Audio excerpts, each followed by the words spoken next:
Bonsoir, aujourd'hui c'est le 9 septembre et je médite avec vous dans 2 Corinthiens, chapitre 4 et verset 6. C'est aussi un résumé du message du culte du 10 septembre à l'église baptiste de la Côte Basque.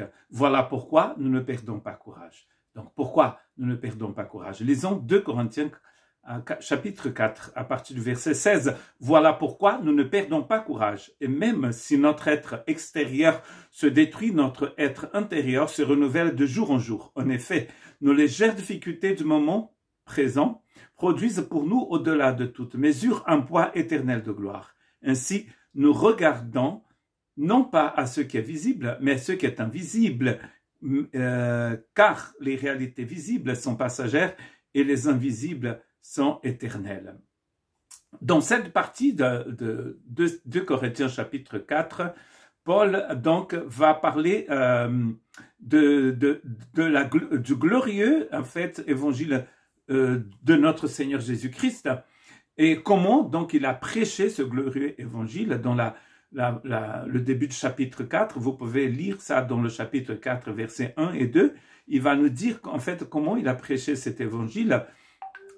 Et il dit aussi que, dans la suite, il dit que tout le monde ne répond pas, en fait, à cet évangile glorieux.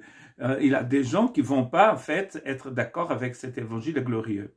Ensuite, dans le verset 5 et 6, il va parler du fait que nous sommes, en fait, nous avons un trésor précieux, mais il a une certaine fragilité, car le vase, le contenant est en terre. En fait, il est faible.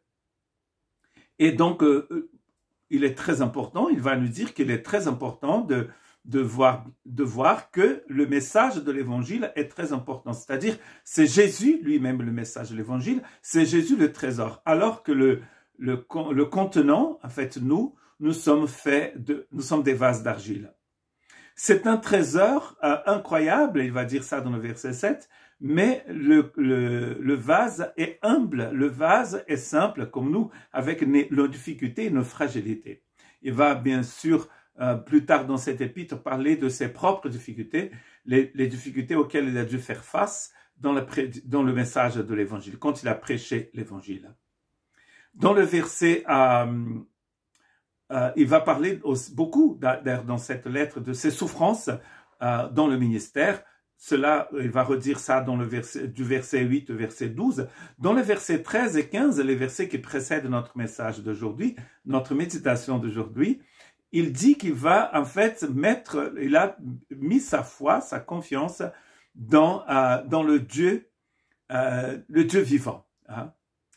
Et donc, après, il est prêt, en fait, pour dire ce qu'il va dire à partir du verset 16. C'est pourquoi nous ne perdons pas courage. Nous ne perdons pas courage, car nous savons que nous avons pour nous un Dieu qui est vivant. Nous prêchons un évangile de la gloire de Dieu. Même si le vase est d'argile, l'évangile que nous prêchons, c'est un évangile éternel. C'est pourquoi nous ne perdons pas courage. Même si notre homme extérieur périt, notre homme intérieur se renouvelle de jour en jour. L'homme extérieur va périr, va passer par des tribulations, par des moments difficiles, mais notre homme intérieur se renouvelle de jour en jour. Il commence, en fait, au début de ce chapitre, il dit que nous avons un ministère. Hein, il déclare, en fait, que nous avons un ministère, ce ministère que nous avons reçu, nous l'avons reçu selon la miséricorde de Dieu. Et donc, du coup, nous ne nous décourageons pas, parce que si nous devions, en fait, vivre en fonction de nos forces, nous ne pourrions pas prêcher l'évangile, nous ne pourrions pas le vivre. Et je vous rappelle qu'un thème central dans l'épître, de cette deuxième épître, c'est en fait la force de Dieu manifestée dans notre faiblesse. Paul va témoigner souvent de ses difficultés, comme il va faire vraiment d'une façon très forte dans le chapitre 11. Il va parler de ses difficultés, des retards, des souffrances, des tribulations, mais en fait, si nous avons ce ministère, c'est pas grâce à nous, c'est grâce à la miséricorde de Dieu. C'est pour ça que nous n'allons pas nous décourager. il va décrire à un moment toutes les souffrances mortelles parfois qu'il a dû endurer dans son ministère. Et en faisant cela, il va peut-être répondre à des gens qui vont dire « Oui, Paul, mais qu'est-ce que tu as bien souffert pour pouvoir dire que ces souffrances, en fait, sont légères comparées à la gloire à venir. Peut-être que toi, tu n'as rien à nous dire. Mais si, il a beaucoup de choses à nous dire.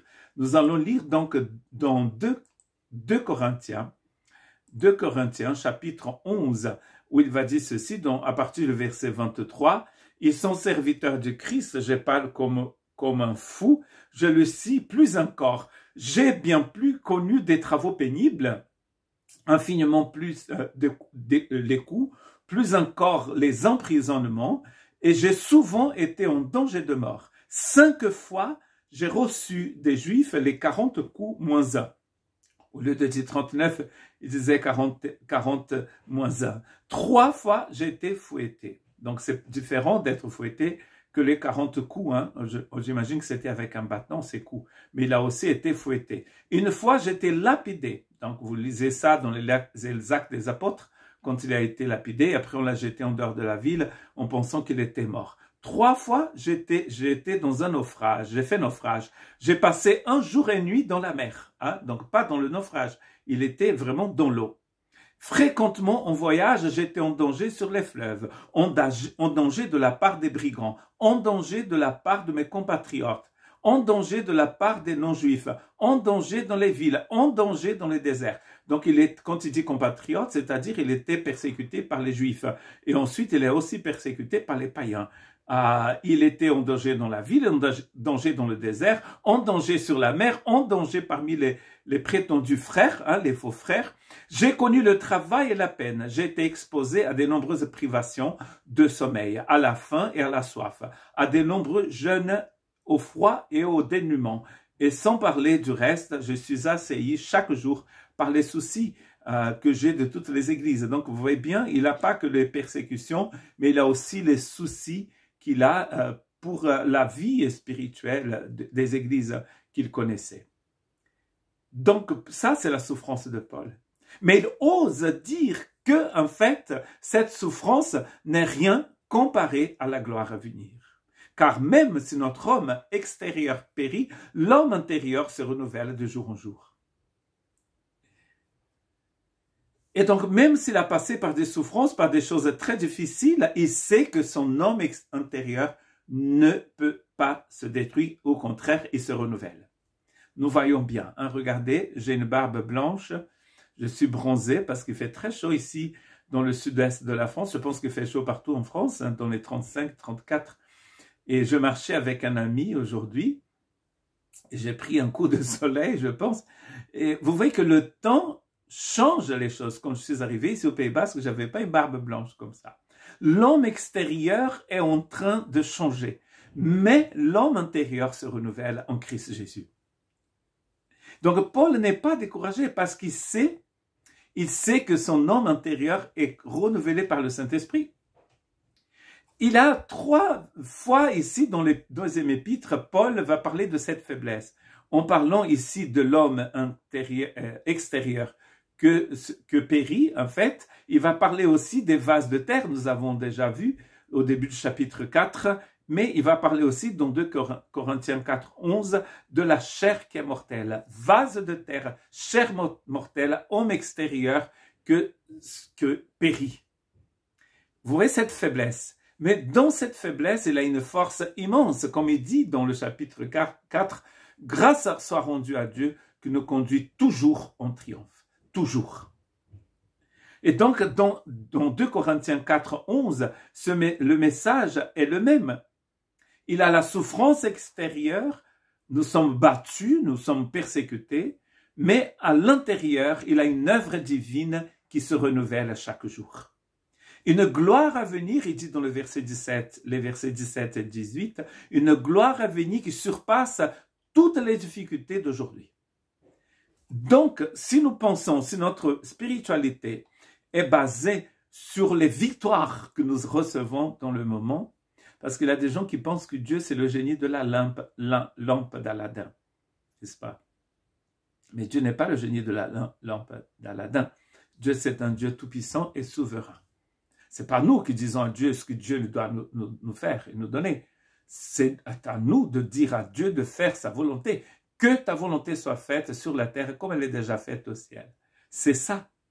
Et donc, Paul est en train de penser à ces bénédictions éternelles que nous avons déjà d'ailleurs, parce qu'il lui-même, il va dire dans Éphésiens chapitre 3, versets 3 et 4, que nous avons reçu toutes sortes, Éphésiens chapitre 1, 3 et 4, nous avons reçu toutes sortes de bénédictions en Christ Jésus dans les lieux célestes. Et en lui, nous avons été choisis pour être saints et irrépréhensibles avant la fondation du monde. Donc, vous voyez, Dieu a déjà tout préparé. Et très intéressant ici parce qu'il parle dans nos versions d'un poids de gloire. Or, le mot gloire dans l'Ancien Testament, c'est le mot poids.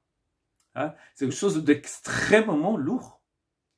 C'est quelque chose de fort, de grand, de puissant. Et ici, il parle du poids de la gloire. Car le poids de la gloire à venir surpasse toutes nos difficultés d'aujourd'hui. Si notre vie chrétienne est basée sur les petites victoires que nous avons aujourd'hui, les victoires que nous avons, peut-être vous demandez que vos tomates deviennent rouges et qu'elles soient savoureuses et belles et magnifiques et vous allez voir que ça marche, vos prières ont été exaucées. C'est pas de ça dont il parle ici. C'est même pas la guérison que vous avez demandé, que Dieu vous a donnée. Il parle ici de la gloire de Dieu en nous. Cette gloire de Dieu en nous est tellement grande qu'il appelle ça le poids de gloire, est tellement grand que nos difficultés comparées à cela, c'est rien. Il n'est pas en train de dire que nos difficultés ne sont rien. Ce qu'il est en train de dire, c'est qu'elles ne sont rien comparées à la gloire. Car vos souffrances sont des vraies souffrances. Les frères et sœurs qui sont persécutés aujourd'hui dans certains pays, ils sont vraiment persécutés, c'est vraiment difficile. On n'est pas en train de dire c'est frère ou c'est rien, parce qu'il n'y a rien de pire, n'est-ce pas, quand vous êtes dans une difficulté, et là la sœur bien-aimée, le frère bien-aimé, très bien intentionné, qui viennent et qui disent « Oh, mais c'est rien, ma sœur. » Il n'y a rien de pire hein, quand on est dans une tribulation et les gens disent « Oh, c'est rien. Ce que Jésus a souffert, c'est bien pire. » Non, il ne faut pas dire ça. Les souffrances, ce sont des vraies souffrances. Et d'ailleurs, j'aime bien quand Paul dit 5 fois, 3 fois, il va nommer en fait chaque souffrance et il va dire combien de fois il a souffert. C'était terrible, il a été lapidé. On pensait qu'il était mort. Donc, en fait, c'était horrible. On ne peut pas dire, oh, c'est rien, Paul. Jésus a souffert beaucoup plus. Non. Quand vous souffrez, vous souffrez. Paul ne dit pas, soyons masochistes. Oh, la souffrance, qu'est-ce que c'est? Non, la souffrance, c'est l'horreur. De savoir qu'on va être mangé par des lions, hein? Ça souffre, ça fait souffrir, ça. Mais par contre, si nous comparons cette souffrance avec la gloire de Dieu, il dit c'est brève. C'est vraiment très petit. Les choses visibles sont passagères, il dit. Par contre, la gloire de Dieu n'est pas passagère. Il appelle cela une légère affliction, comme je disais, comparée à la gloire de Dieu. Notre légère affliction est comparée, bien sûr, à cette gloire. Parce que si elle n'est pas comparée à cette gloire, elle n'est pas légère. Elle est légère parce qu'on pense à la gloire de Dieu qui est révélé déjà, mais encore qui sera pleinement révélé en nous. Et on a bien vu que Paul n'a pas écrit cela quand il sortait du séminaire. Il n'était pas jeune quand il écrit ça. Il a bien souffert. Il connaît la souffrance, les travaux pénibles, comme nous avons lu, les coups, les emprisonnements, en danger de mort. 5 fois, il a reçu les 40 coups moins 1. Toute cette souffrance, c'est une vraie souffrance. Persécuté partout. Il va dire sur terre, dans le désert, dans la mer, dans un bateau, partout dans des synagogues, partout il va souffrir. Mais quand il pense à la gloire du Christ révélée en lui, il dit ça c'est léger. C'est léger. Et donc en fait, aujourd'hui, bien sûr il y a un moment où il va penser aussi à la souffrance du Christ. Peut-être il faut lire ce texte dans Romains. Nous allons lire ce texte dans Romains. Il est très intéressant aussi. Dans Romains chapitre 8, verset 17, il dit « Or, si nous sommes enfants, nous sommes aussi héritiers de Dieu et co-héritiers de Christ. Si toutefois nous souffrons avec lui afin de prendre aussi part à sa gloire. » Nous prenons, en fait, naturellement, si vous voulez vivre une vie, nous dit Pierre, une vie de piété, vous allez passer par des persécutions, des tribulations. C'est inévitable. Mais oui, parce que vous êtes lumière et les ténèbres n'aiment pas la lumière. Vous êtes des enfants de Dieu, le diable ne vous aime pas. Donc forcément, vous allez passer par des moments difficiles. Mais nous sommes ici encouragés à comparer cela à la gloire qui sera révélée en nous. Elle est légère, notre affliction. Pourquoi elle est légère et non lourde? Parce que même le pire dans la mesure de l'éternité n'est qu'un instant. Quand on mesure le pire qui nous puisse arriver ici, mesuré à l'éternité, c'est qu'un instant. Car l'éternité, ce que Dieu nous a préparé, ne peut pas être comparé aux souffrances de ce moment. Et c'est d'ailleurs Paul qui le dit aussi. Donc, les problèmes vont venir et vont partir aussi. Par contre, ce que Dieu nous prépare dans sa gloire ne passera jamais. L'éternité comparée à nos souffrances, c'est immense en fait. C'est tellement grand que nos souffrances deviennent légères. Elles deviennent petites, notre affliction devient légère. Car nous attendons un poids supérieur de gloire. Que Dieu puisse vous aider cette semaine, ce week-end de la semaine prochaine, vous aider à fixer vos yeux, pas sur les tribulations, mais sur la victoire que vous avez déjà en Christ Jésus. Et je ne parle pas de l'emploi que vous demandez. Paul ici ne parle pas de ça. Il ne parle pas de la maison que vous cherchez. Il ne parle même pas du boulot, de l'enfant que vous demandez, même pas d'une guérison. Vous êtes malade et vous demandez une guérison, ce n'est pas de ça dont parle Paul ici. C'est bien plus grand. Parce que même les gens qui sont guéris, après, ils vont mourir. Paul parle de la gloire de Dieu dans votre vie, maintenant et pour toujours. Cette présence du Christ en vous.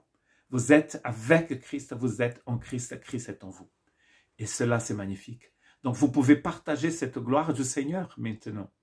Vous n'avez pas besoin d'attendre le ciel, vous pouvez déjà la partager. Et en fait, plus vous rentrez dans cette intimité, dans cette connaissance du Christ, en Christ, avec Christ, vous allez voir que les tribulations vont devenir petites, même quand elles sont grandes.